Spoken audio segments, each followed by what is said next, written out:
You know that feeling when you walk onto your own property and see something that absolutely shouldn't be there. Try a $3 million sports stadium. Complete with LED floodlights, artificial turf, and a pavilion that could host a wedding for 200 people. All built on my land, without my permission, without a single phone call. The HOA president, Victoria Sterling, immaculate suits, killer smile, and the kind of confidence that comes from never being told no. She orchestrated this whole thing. Forged documents, fake signatures. She convinced an entire neighborhood that she owned 20 acres that belonged to me. Here's the kicker: I knew about it from day one.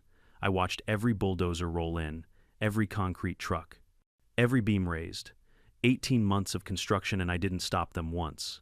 Why? Because sometimes the best revenge isn't stopping your enemy, it's letting them finish what they started, then taking everything they built. But before I tell you how I claimed ownership of a stadium I never paid for, I want to hear from you. Drop a comment with where you're watching from and what time it is for you right now. And if you love stories about karma coming full circle, hit that subscribe button because this ending will blow your mind. Let me take you back 3 years. I was 42, recently divorced, and living in a cramped apartment in the city while my ex-wife got the house we'd built together.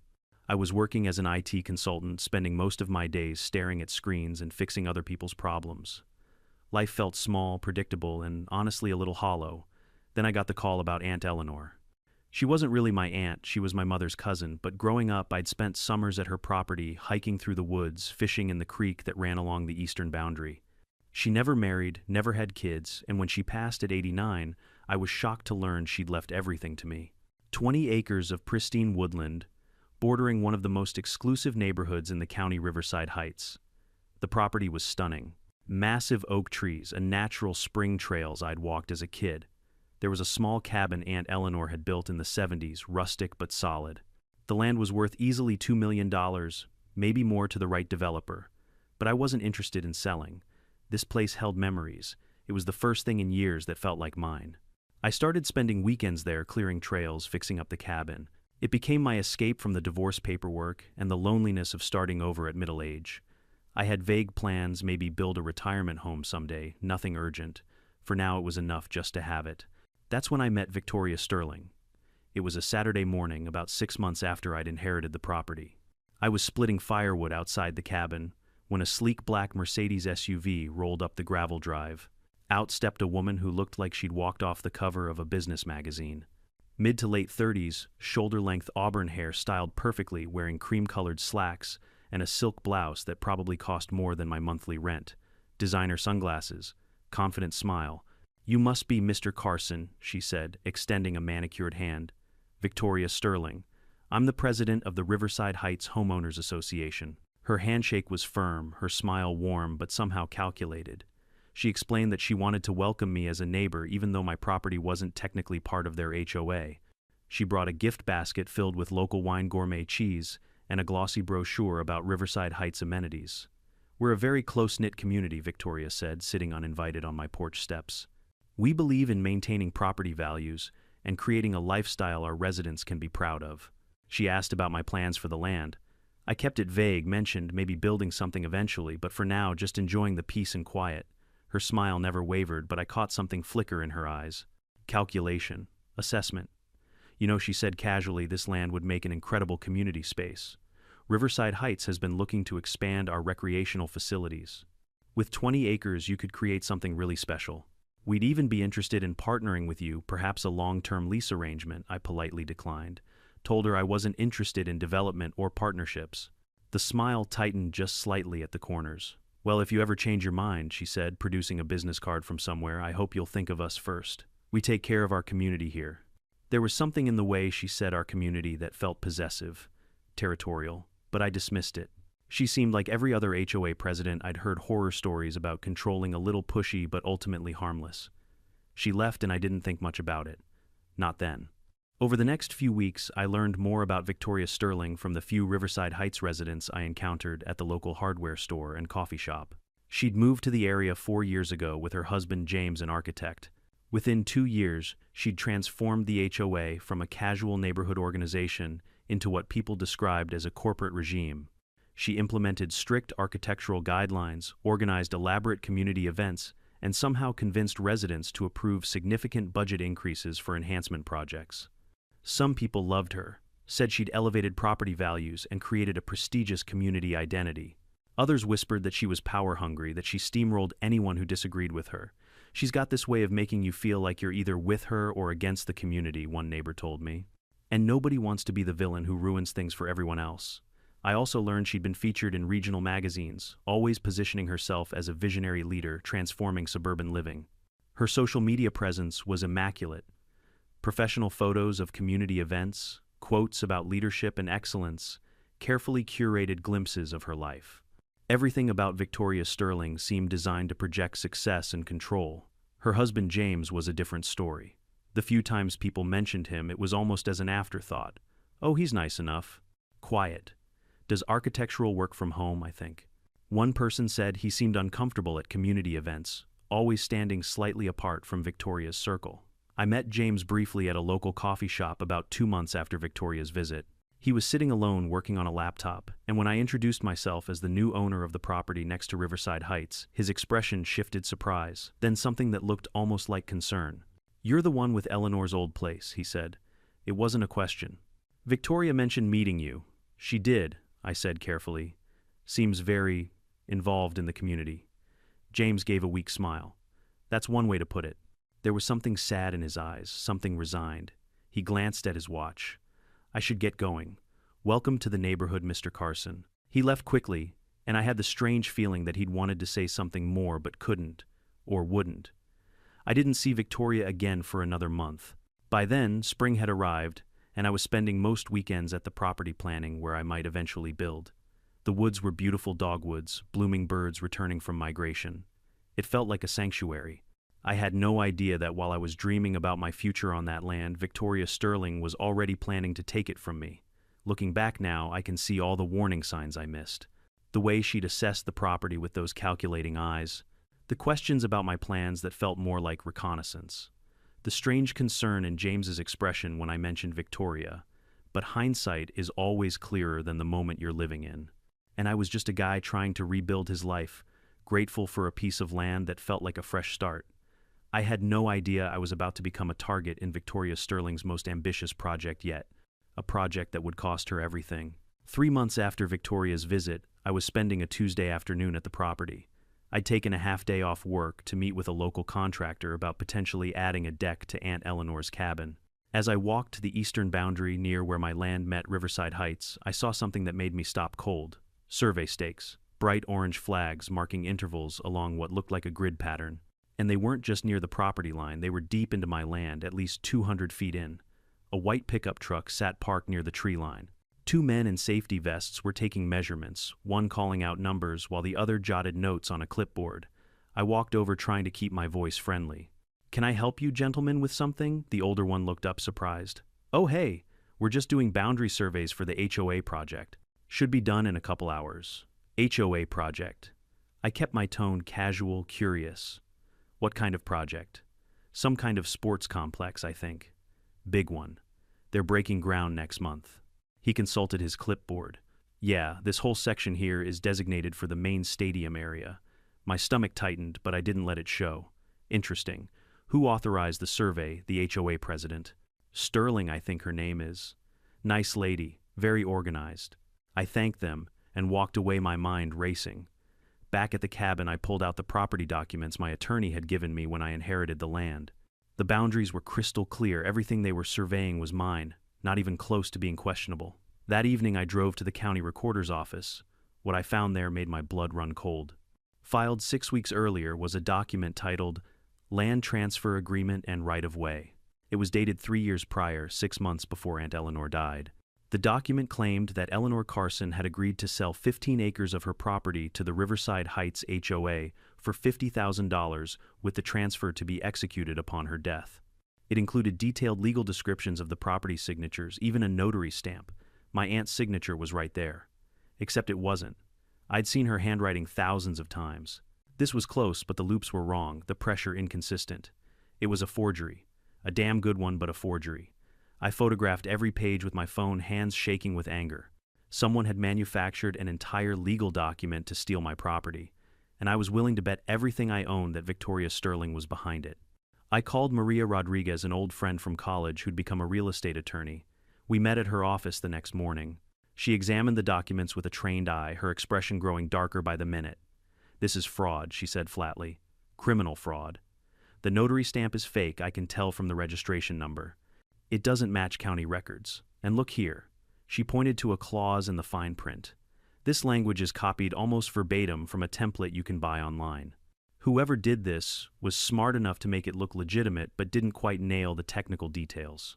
"It's Victoria Sterling," I said, "the HOA president. She visited me months ago, wanted me to partner on developing the land. When I said no, she must have decided to take it anyway." Maria leaned back in her chair, fingers steepled. "Here's the thing, David. You could go to the police right now. This is a slam-dunk criminal case. But," she paused, a calculating look in her eyes, "if you want maximum impact, if you want to really make this hurt, you let her continue. Think about it. Right now, she's filed fraudulent documents and hired surveyors. That's fraud and conspiracy to commit theft. But if you let her actually build on your property, the damages multiply exponentially. She'll spend HOA funds, other people's money, on construction. She'll be in too deep to back out. And when you pull the rug out from under her, it won't just be a property dispute, it'll be a public catastrophe." The idea felt wrong and right at the same time. "Isn't that risky? What if she somehow makes the fraudulent claims stick?" Maria shook her head. "Not a chance. Your deed is ironclad. You have your aunt's will, her actual signature on file with the county death certificate, everything. Their forgery would fall apart in 30 seconds under legal scrutiny. But here's the key: document everything. Every contractor, every dollar spent, every communication. Install cameras on your property to record the construction.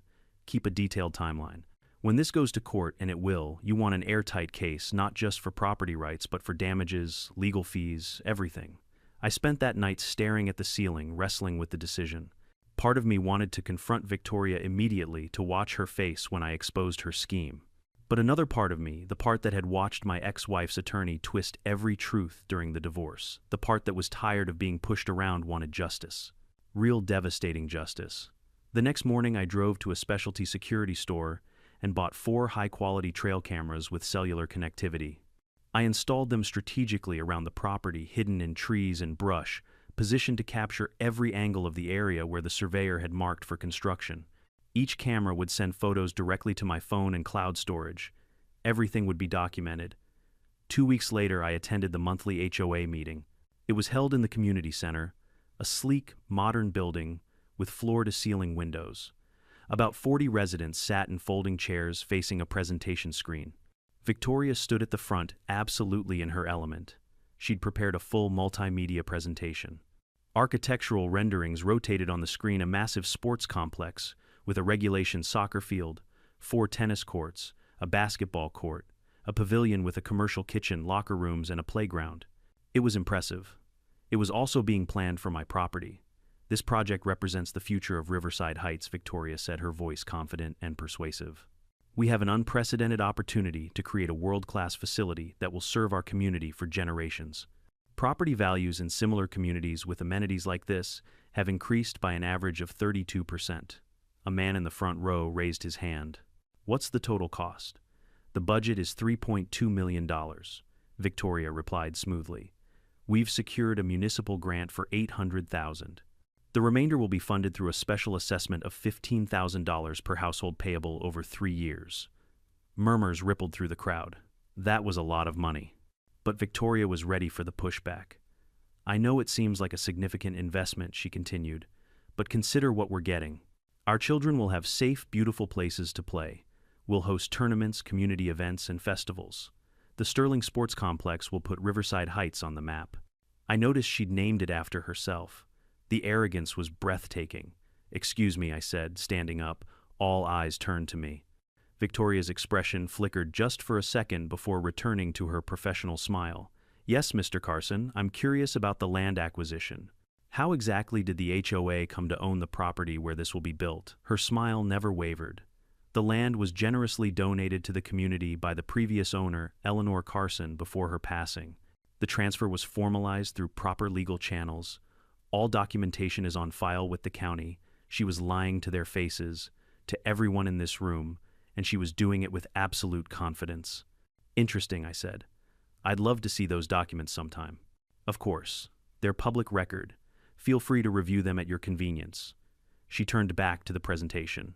Now, if there are no other questions, let's discuss the timeline. I sat down, heart pounding. She had no idea what was coming. None of them did. Construction began on a gray Monday morning in late April. I was working from home that day when my phone lit up with the first motion-activated photo from the trail cameras. A massive excavator rolling onto my property, followed by 2 dump trucks and a fleet of construction vehicles. I sat at my kitchen table, coffee growing cold in my hand, watching the live feed on my laptop. The excavator's bucket bit into the earth where I used to hike as a kid. Trees that had stood for decades were marked with orange spray paint destined for removal. My chest tightened with anger, but I forced myself to breathe slowly. Stay calm. Document everything. Let them finish. Maria had been explicit in her instructions. Don't interfere. Don't confront anyone on site. Let them believe everything is proceeding normally. The bigger this gets, the harder she falls. Over the following weeks, I watched my peaceful woodland transform into a construction zone. The trail cameras captured everything in meticulous detail, every truck delivery, every worker, every milestone. I created a detailed spreadsheet: dates, contractors, equipment, estimated costs. I even drove by occasionally, playing the role of curious neighbor, taking photos from the road. Victoria was everywhere. She posted constant updates on the Riverside Heights HOA Facebook page, photos of freshly poured concrete foundations, steel framework going up, inspirational captions about community vision becoming reality. She gave interviews to local news outlets about the project, always positioning herself front and center. This is about creating legacy, she said in one televised interview, standing on my property in a hard hat and designer sunglasses. Too many communities settle for mediocrity. We're building something extraordinary. The comments on her social media posts were mixed. Some residents praised her leadership and vision.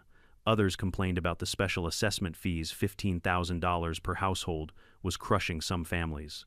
Victoria dismissed the critics with carefully worded responses about investing in our children's future and those who understand long-term value. What she didn't know was that I'd started attending every HOA board meeting. I sat in the back, took notes, and never asked questions that would reveal what I knew. I was just the quiet neighbor from the adjacent property, seemingly interested in community affairs. At the June meeting, Victoria presented a financial update. The project was ahead of schedule, but slightly over budget. She'd secured an additional $200,000 through what she called creative reallocation of reserve funds. An older woman named Patricia raised her hand. Can you clarify what creative reallocation means? Are we taking money from emergency reserves? Victoria's smile tightened imperceptibly. We're optimizing our financial resources, Patricia. The board has full oversight, and everything is properly documented. I'd be happy to walk you through the details after the meeting. But she never did. Patricia left looking unsatisfied, and I made a mental note of it. Then on a humid evening in mid-July, something unexpected happened. I was grilling dinner on my apartment balcony when someone knocked on my door. I wasn't expecting visitors. Through the peephole, I saw James Sterling, Victoria's husband.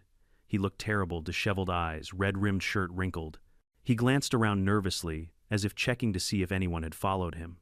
I opened the door. "James, I need to talk to you," he said quietly. "Please, it's important." I hesitated, then stepped aside to let him in. He walked into my small living room like a man approaching the gallows, shoulders hunched, hands trembling slightly. "Does Victoria know you're here?" I asked. He shook his head. "She thinks I'm at the office." He looked at me with desperate eyes. "I know what she did. The forged documents. The property that isn't ours. All of it." My heart rate spiked, but I kept my voice steady. "What exactly are you telling me?" James sank onto my couch, head in his hands. "I didn't know at first. I swear I didn't. Victoria told me the previous owner had agreed to donate the land before she died, said it was all legally arranged. I believed her because I wanted to believe her.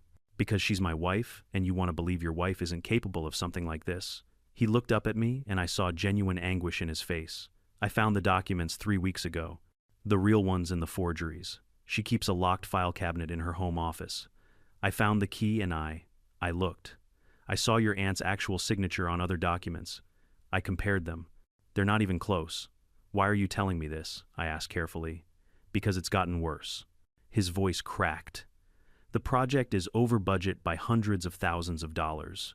Victoria's been taking money from HOA reserves, from maintenance funds, even from the community emergency fund. She's cooking the books, showing board members doctored financial statements. If anyone audits this properly, it falls apart. How much has she taken? At least $200,000, maybe more. I don't have access to everything. James stood up, pacing. There's more. My sister Diane, she's a CPA.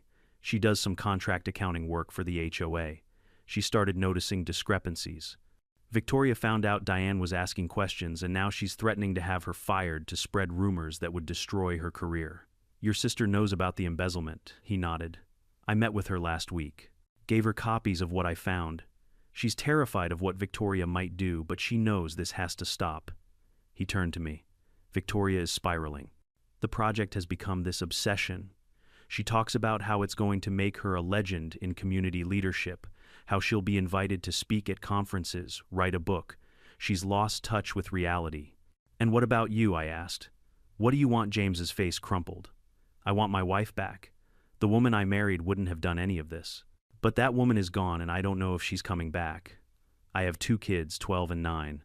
They don't know what their mother has become, and I'm trapped because if I expose her, I destroy their family. But if I stay silent, I'm complicit in fraud and theft. He pulled a USB drive from his pocket and set it on my coffee table. This has everything. Copies of the forged documents, the real financial records showing the embezzlement, emails between Victoria and contractors. All of it. I'm not asking you to protect her or to go easy on her. I'm asking you to do this the right way, legally, publicly, so that when it all comes crashing down, there's no question about who's responsible. I stared at the USB drive. You realize this will destroy her. She's already destroying herself, James said quietly, and she's taking innocent people down with her. Every homeowner who paid that special assessment, every family who believed in this project, they deserve to know the truth. And you deserve to get your property back. He moved toward the door, then paused. The grand opening is scheduled for October 15th. Victoria's planning this massive celebration. Politicians, media, the whole community. That's when she wants maximum attention. He met my eyes. If you're going to act, that's when it will have the most impact. After he left, I sat alone in my apartment, the USB drive sitting on the table like a live grenade. I called Maria immediately. This changes everything, she said after I explained. With James's cooperation and these documents, we don't just have a property dispute anymore. We have criminal fraud, embezzlement, and a witness willing to testify. But he's right about timing. If we move now, she might find a way to wriggle out, blame others, claim she was misled. But if we let her finish, if we let her stand in front of cameras and celebrate her achievement on your stolen land, then there's no escape, I finished. Exactly. We document everything for 4 more months. We let her dig herself in so deep that when the truth comes out, it buries her completely. That night, I barely slept. I kept thinking about James's face, about the families who'd paid $15,000 they probably couldn't afford, about my aunt's land being torn apart for a lie. Part of me still wanted to storm into Victoria's office and end this immediately. But I'd come this far. And James was right. October 15th would be perfect. Victoria wanted her moment of glory, wanted to be celebrated as a visionary leader. Instead, she'd get the exposure she deserved, just not the kind she was expecting. I uploaded James's files to my secure cloud storage, backed up everything twice, and added the new evidence to my growing case file. The countdown had begun. 4 months until the Sterling Sports Complex grand opening. 4 months until Victoria Sterling's perfect facade shattered in front of everyone. I could wait 4 more months. After all, revenge is a dish best served with a ribbon-cutting ceremony and news cameras. The summer months crawled by with agonizing slowness. Every day, I watched the construction progress through my trail cameras, the stadium taking shape, the tennis courts being paved, the pavilion's steel framework rising against the sky. My property was becoming unrecognizable, transformed from peaceful woodland into a gleaming sports complex that represented everything I'd never wanted. But I kept my promise to Maria and to James. I documented everything. I attended HOA meetings. I played the part of the quiet, unassuming neighbor. And I waited. In mid-August, Victoria's social media presence reached a fever pitch. She posted daily updates, always positioning herself as the visionary behind this transformational project. She'd started giving interviews to regional business magazines about innovative community leadership and had even been invited to speak at a statewide HOA conference in September. The comments on her posts told a different story. While some residents praised the project's progress, others expressed growing concern about cost overruns and the financial strain of the special assessments. One woman wrote, "My husband lost his job in June, and we're struggling to make the HOA payments. Is there any flexibility on the timeline?" Victoria's response was cold. The payment schedule was approved by majority vote and is binding for all residents. I recommend reviewing your household budget to identify areas where adjustments can be made. The woman didn't comment again, but I saw her at the next HOA meeting looking exhausted and defeated. Patricia, the older woman who'd questioned the finances in June, had stopped attending meetings altogether. Then one evening in late August, my phone rang. Unknown number. I almost didn't answer, but something made me pick up. "Mr. Carson," a woman's voice, nervous, speaking quietly. "This is Diane Sterling, James's sister. I'm the accountant who's been looking into the HOA finances. We need to meet." We arranged to meet at a coffee shop in the next town over somewhere we wouldn't be recognized by Riverside Heights residents. Diane was in her early 40s professional appearance, but her hands shook slightly as she spread documents across the table between us. "It's worse than James told you," she said, without preamble. "I've been going through every transaction for the past 18 months. Victoria hasn't just taken $200,000. It's closer to $350,000. I felt my stomach drop. How is that even possible? She's been incredibly systematic about it." Diane pulled out a spreadsheet covered in highlighted numbers. She started small padding contractor invoices by a few thousand here and there, billing the HOA for materials that were never delivered. But as the project grew, so did her theft. She created fake vendor accounts, approved payments to companies that don't exist, then transferred the money to offshore accounts. Offshore accounts, Diane nodded grimly. "I found the paperwork in her home office when I was helping James pack some things. He's moving out, by the way, taking the kids. He couldn't watch this anymore." She paused, emotion flickering across her face. "Victoria doesn't even know they're gone yet. She's been so consumed by the project that she hasn't noticed her husband packed up half the house." Where does the $350,000 figure come from? Direct embezzlement from HOA accounts $170,000. Fraudulent invoices and kickbacks from contractors she pressured into overcharging another $130,000.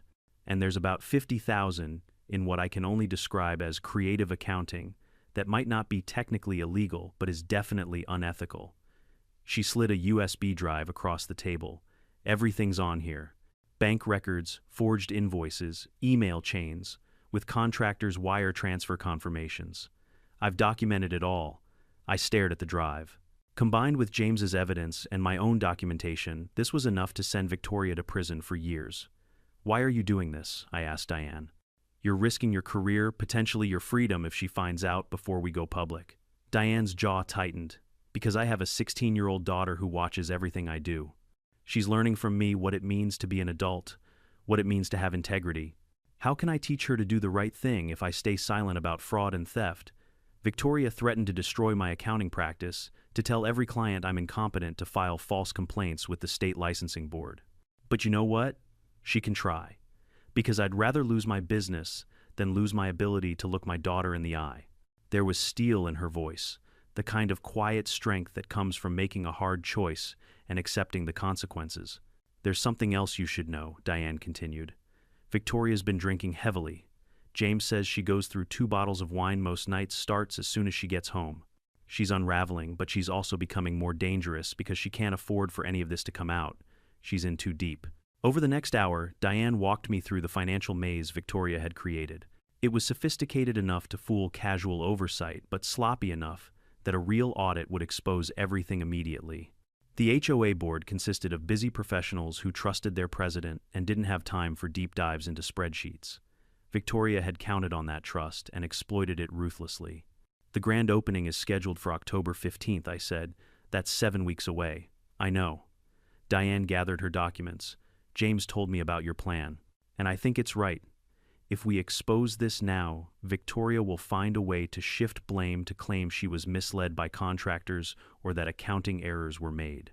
But if we wait until she's standing in front of cameras, ribbon-cutting scissors in hand, celebrating her legacy project on land she stole," she smiled grimly, "there's no talking your way out of that." We exchanged phone numbers and agreed to stay in contact. As Diane prepared to leave, she touched my arm. "I know this is about your property, about justice for what she did to you," she said. "But it's also about every family in Riverside Heights who paid $15,000 they couldn't afford." About every resident who trusted their HOA president to act in their interests. About showing my daughter that sometimes you have to stand up to powerful people even when it's terrifying. Especially when it's terrifying. After she left, I sat alone in the coffee shop, 2 USB drives in my pocket containing evidence that would destroy Victoria Sterling's life. Part of me felt sick about what was coming, not because Victoria didn't deserve it, but because her children would suffer. Because James, who'd tried to do the right thing, would still carry the burden of being married to a woman who'd committed fraud on this scale. Because dozens of families would feel betrayed by someone they'd trusted. But Diane was right. This wasn't just about revenge anymore. It was about accountability. It was about standing up and saying that powerful people don't get to lie, steal, and destroy other people's lives without consequences. I drove back to my apartment and added Diane's evidence to my growing case file. The trail cameras sent me a new photo, the stadium lights being tested blazing bright against the evening sky. In 7 weeks, those lights would illuminate Victoria Sterling's downfall. I could wait 7 more weeks. The truth had waited long enough. It could wait a little longer for the perfect moment. And that moment was coming whether Victoria Sterling was ready for it or not. October 15th arrived with perfect autumn weather, crisp air, brilliant blue sky leaves, just beginning to turn gold and crimson. It was the kind of day that made everything feel possible, the kind of day where dreams came true. Or in Victoria Sterling's case, the kind of day where everything fell apart. I'd barely slept the night before running through the plan with Maria one final time. We had 3 attorneys standing by 2 forensic accountants ready to testify, and Detective Sarah Chen from the County Fraud Division coordinating with us. James and Diane had both given official statements. The trail camera footage was compiled into a comprehensive timeline. Every document was organized, indexed, and ready for immediate legal action.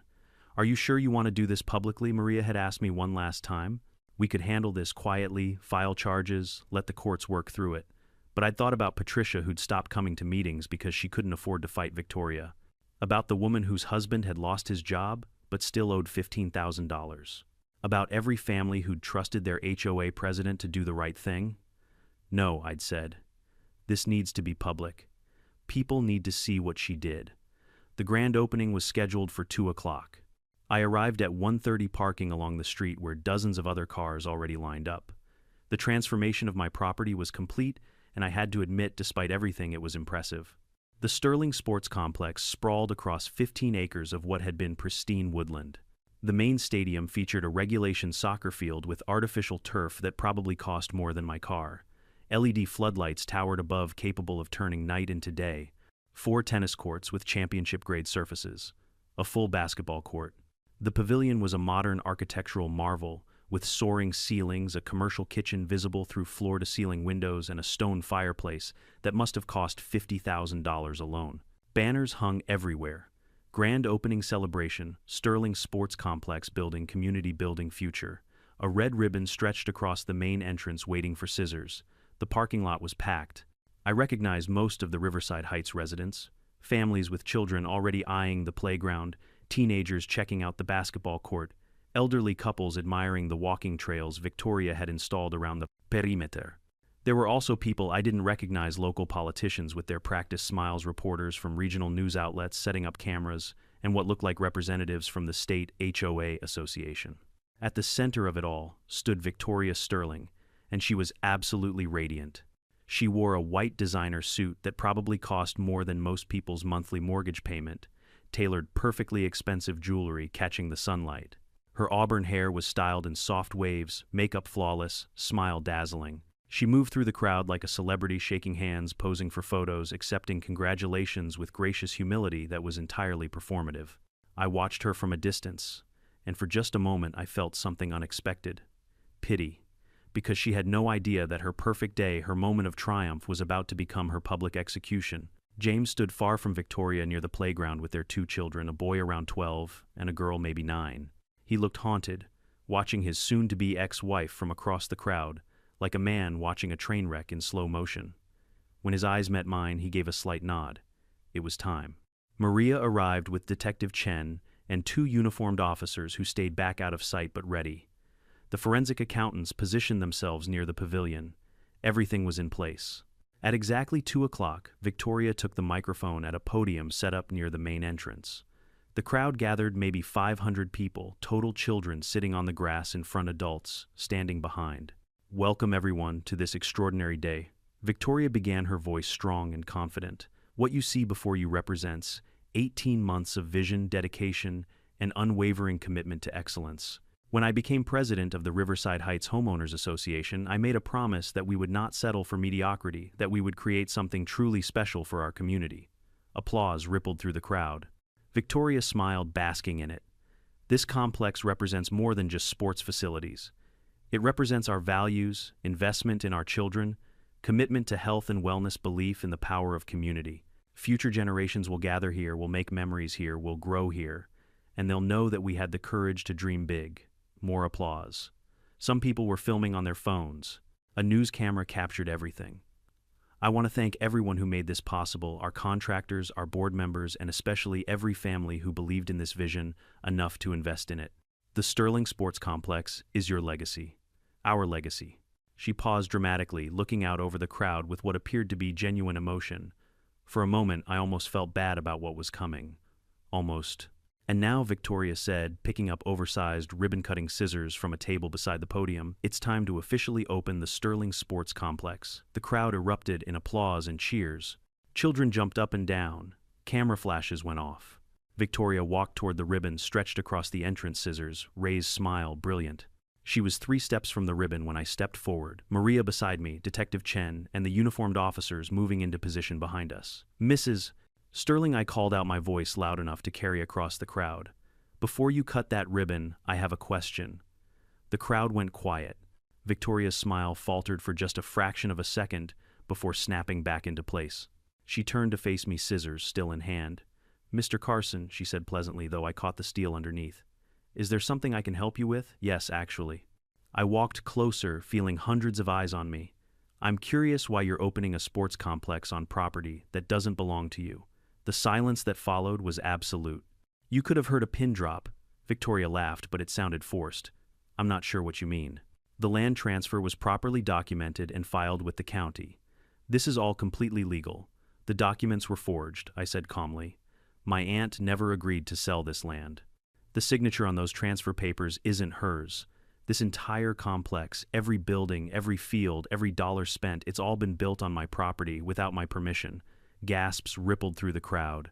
News cameras swiveled toward me. Victoria's face went pale beneath her makeup. That's absurd, she stammered. I have documentation, so do I. I pulled out a folder from my jacket, held it up. Original deed. My aunt's will. Authenticated signatures. Survey reports. And 18 months of trail camera footage documenting every stage of construction on my land. Victoria's hand trembled slightly, the scissors wavering. You're lying. You're trying to extort the community to steal what we've built. Mrs. Sterling, Detective Chen stepped forward, badge visible. I'm Detective Sarah Chen with the County Fraud Division. We need to talk about some financial irregularities in the HOA accounts, specifically about $350,000 that appears to be missing. The color drained completely from Victoria's face. The scissors fell from her hand, clattering on the pavement. And that's when everything fell apart. For a moment, Victoria just stood there, frozen like a statue. The scissors lay at her feet. Her perfect smile had vanished, replaced by an expression I can only describe as pure terror. Then she tried to run. She actually turned and bolted toward the parking lot, her designer heels clicking frantically on the pavement. The crowd gasped. Children started crying. One of the uniformed officers moved quickly, intercepting her before she'd made it 20 feet. Mrs. Sterling, the officer, said firmly, "We need you to come with us to answer some questions." "Get your hands off me." Victoria's voice was shrill, completely different from the polished tone she'd used moments before. "Do you know who I am? I'm the president of this association. I'll have your badge. I'll have all your badges." Her makeup was already running, whether from sweat or tears, I couldn't tell. The elegant woman who'd stood at the podium had transformed into something desperate and unhinged. Victoria James pushed through the crowd, their 2 children clinging to his sides, looking terrified. "Stop. Please, just stop."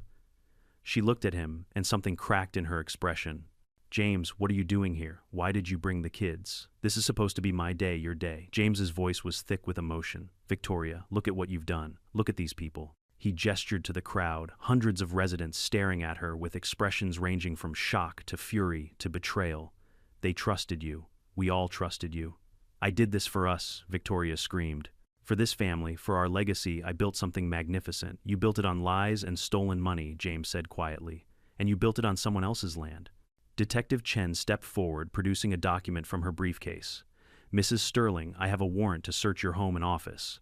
We have evidence of multiple counts of fraud, forgery, embezzlement, and conspiracy to commit theft. You have the right to remain silent, no. Victoria lunged forward, not at the detective but at me. The officer caught her, but not before she got close enough that I could see her eyes wild, desperate, completely unmoored from reality. This is your fault. You did this. You're destroying everything I built. You built it on my land, I said calmly, though my heart was pounding. Without my permission, using forged documents. And you paid for it with money you stole from your neighbors. A woman in the crowd, I recognized her as the one who'd asked Victoria about payment flexibility, pushed forward. Is that true? Did you steal our assessment payments? I allocated resources, Victoria shouted. I made strategic financial decisions. That's what leaders do. You wouldn't understand. You couldn't possibly. I paid $15,000, another voice yelled. My family skipped our vacation so we could pay that assessment. I took out a loan, someone else shouted. We almost lost our house because we couldn't make the payments. The crowd's mood was shifting from shock to anger.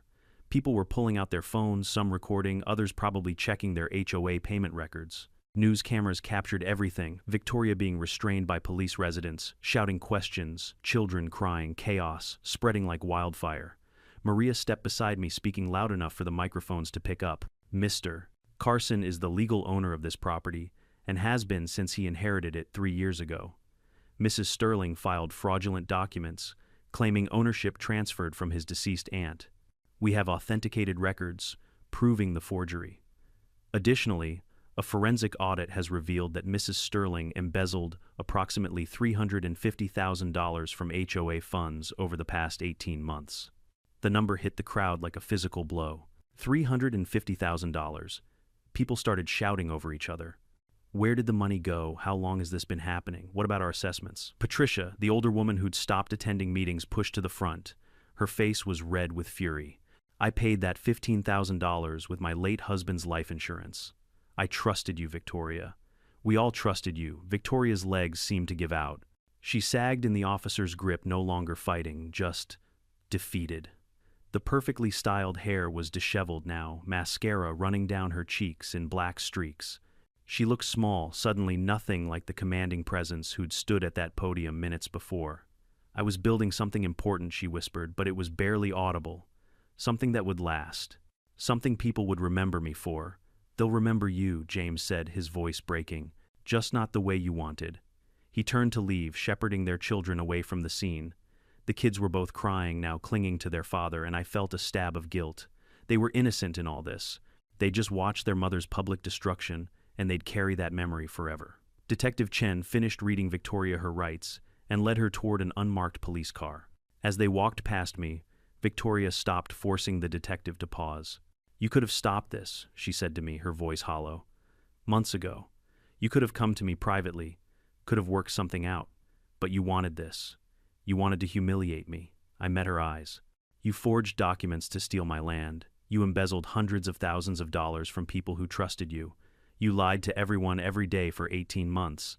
I didn't humiliate you, Victoria. You did that yourself. I just made sure everyone could see it. She had nothing to say to that. The detective led her away, and I watched the police car disappear down the road, carrying Victoria Sterling away from her moment of triumph toward what would probably be a lengthy prison sentence. The crowd was in chaos now. HOA board members were being surrounded by angry residents demanding answers. News reporters were interviewing anyone who'd talk. Children were being ushered away from the shouting adults. The grand opening celebration had become a crime scene. Maria touched my arm. We should go. There's going to be lawsuits, insurance claims, a massive legal mess to sort out. But the property is yours, and we have everything documented. You'll be fine. As we walked toward the parking lot, I heard someone say, "So what happens to the complex now? Is it just abandoned?" I stopped, turned around, saw hundreds of faces, angry, confused, betrayed, but also hopeful. Because beneath all the chaos and fury, they were seeing these fields, these facilities, this beautiful complex that had been built, and they wanted it to mean something. An idea formed. It was barely a seed, but it was there. Nothing's decided yet, I called out. But this is my property, and I'll figure out what comes next. I promise you it won't be abandoned, and it won't be built on lies. Patricia caught my eye and nodded. Others in the crowd looked less hostile, now more curious. They'd been victims of Victoria's fraud just as much as I had, maybe more. We left them there, standing in front of the Sterling Sports Complex, which would definitely need a new name, and I felt the weight of what came next, settling on my shoulders. I'd won. Victoria's empire had crumbled. Justice had been served.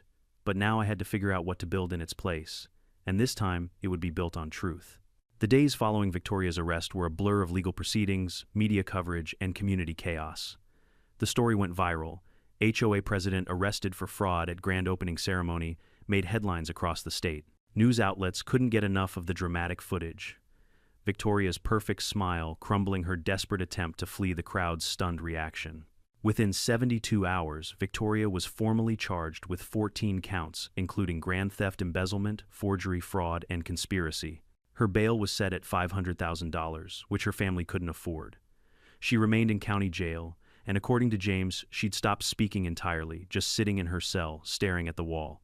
The HOA board dissolved immediately. Emergency elections were held, and a completely new board was installed, led by Patricia, who'd finally found her voice. Their first action was to hire an independent auditor to examine every transaction Victoria had ever authorized. The deeper they dug, the worse it got. The final tally was staggering $378,000 embezzled over 18 months. Victoria had created ghost vendors, inflated contractor invoices, approved fake expenditures, and even taken cash directly from the HOA account. She'd funneled the money into offshore accounts in the Cayman Islands, apparently planning to flee the country once the project was complete.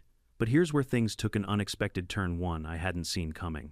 I was sitting in Maria's office 3 weeks after the grand opening disaster, discussing options for the property, when she pulled out a dusty cardboard box. "This came from the estate executor," Maria said. "Your aunt's personal effects. They were in storage, and I had them sent over. I thought you might want to go through them before we finalize everything." Inside the box were Aunt Eleanor's journals, decades of handwritten entries documenting her life. I started reading mainly out of curiosity, looking for memories of the summers I'd spent on the property. Then I found an entry dated 30 years ago, and my blood ran cold. "Met Margaret Sterling today at the community garden. Her daughter Victoria is such a sweet girl, 7 years old, all imagination and creativity. Margaret says Victoria wants to be an architect when she grows up, wants to design beautiful buildings. She drew me a picture of a fairy castle. Such a kind soul." There were more entries. Aunt Eleanor and Margaret Sterling had been close friends for years.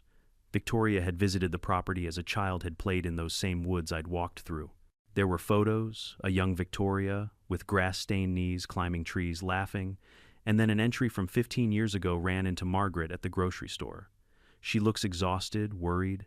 Says Victoria is working 80-hour weeks at her law firm, barely sleeping, obsessed with making partner. Margaret is concerned about who her daughter is becoming. The sweet girl who drew fairy castles has turned into someone Margaret barely recognizes. Power and success have consumed her." And finally, an entry from just before Aunt Eleanor died. Margaret passed away last month. Cancer. Victoria didn't come to the funeral, said she had a deposition she couldn't miss. Her own mother's funeral. I keep thinking about that little girl who used to play in my woods, who would spend hours imagining magical kingdoms. Where did she go? What happened to turn imagination into ambition, dreams into obsession? Sometimes I think we lose ourselves so gradually that we don't notice until we're someone we never meant to become. I sat in Maria's office, those journals in my hands, and felt something I hadn't expected: grief. Not for Victoria as she was now, but for the girl she'd been. For the path that had led from tree-climbing child to a woman sitting in a jail cell having destroyed her own life. "You okay?" Maria asked. "My aunt knew her," I said quietly. "Victoria played on this land as a kid, before everything went wrong." The next day I made a decision that surprised everyone, including myself. I called a community meeting at the complex, the first since the grand opening disaster. 200 residents showed up, many of them still angry, all of them curious about what would happen to the property. "I want to start by saying, I understand your anger," I began. "You paid for this complex in good faith. You trusted someone who betrayed that trust. And now you're looking at this beautiful facility that's built on lies and stolen money." Murmurs of agreement rippled through the crowd. "I could tear it all down," I continued. "It's my land, my legal right. I could bulldoze everything and you'd have nothing but empty woods again." The crowd went silent. "But I'm not going to do that." Because my Aunt Eleanor, the woman Victoria claimed to have made a deal with, she would have hated that. She believed in community and giving people second chances and turning broken things into something beautiful. I pulled out the journals, held them up. My aunt knew Victoria as a child. She played in these woods. She was kind and imaginative and full of dreams. And somewhere along the way, she lost herself. Success became more important than integrity. Winning became more important than honesty. And she destroyed her life trying to build a legacy. I looked out at the faces: Patricia, the woman who'd lost her vacation money, James sitting in the back with his children, Diane standing off to the side. So, here's what I'm proposing. I'm going to lease this property to the community for 99 years for $1 a year. You'll manage it through the HOA, the new board that actually represents your interests. Any fees charged for facility use will go into a community fund to help families who are struggling financially. And this complex will be renamed the Eleanor Carson Memorial Sports Complex, after a woman who believed in second chances and community. The room erupted. People were standing, some crying, some shouting questions. Patricia pushed to the front, tears streaming down her face. "Why would you do this?" she asked. "After everything that happened?" "Because my aunt taught me that sometimes the best revenge isn't destroying your enemy, it's building something better from the ruins they left behind." Victoria wanted a legacy. Instead, she's going to prison. But we can take what she built with lies and turn it into something genuine, something that actually helps people. 3 months later, the Eleanor Carson Memorial Sports Complex officially opened quietly with no ribbon-cutting ceremony, no news cameras, just families gathering to use the facilities. I'd moved into a small house I built on the remaining 5 acres of the property, with a porch that overlooked the fields. Victoria pled guilty to all charges. Her attorney argued for leniency, based on mental health issues, but the judge sentenced her to 12 years in prison. James won full custody of their children and started rebuilding their lives. He visits, sometimes brings the kids to play on the fields their mother built with stolen money. Diane's accounting practice actually grew after the publicity. People respected her integrity.